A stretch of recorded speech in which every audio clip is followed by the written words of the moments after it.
তো ফ্রেন্ডস, আমরা চলে এসেছি এখানে হরিদ্বারে আমরা গঙ্গা ঘাটে স্নান করতে এসেছি। এই দেখো, তার বাবা জিতুকে নিয়ে গেছে এখানে আমার ছেলেকে চান করানোর জন্য।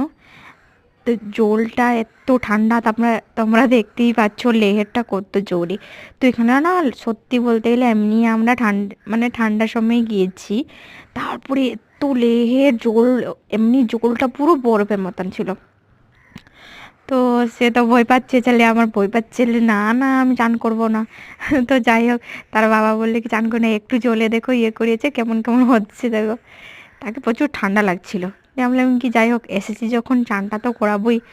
তো কোনো রকম তাকে বলে একটু ইয়ে করে বুঝিয়ে তাকে একটা ডুবকি দিয়েই দিল।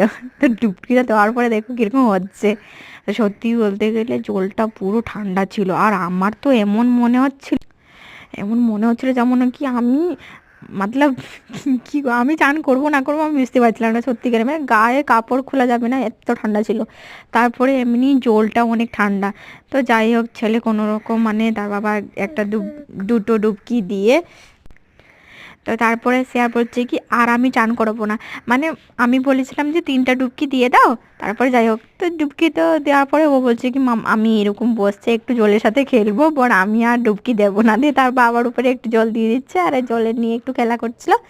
তো যাই হোক, কিন্তু ডুবকি দেওয়ার পরে সত্যি বলতে গেলে অতটা ঠান্ডা লাগছিল না, কিন্তু তার ডুবকি দেওয়ার আগে যা ঠান্ডা লাগছিল, মনে হচ্ছিল এক্ষুনি হার্টবিট পুরো বেরিয়ে আসবে। সত্যি সিরিয়াসলি, আমরাও চানটা করেছি, তো প্রচুর ঠান্ডা ছিল। যাই হোক, চলো এখানে শেষ করলাম।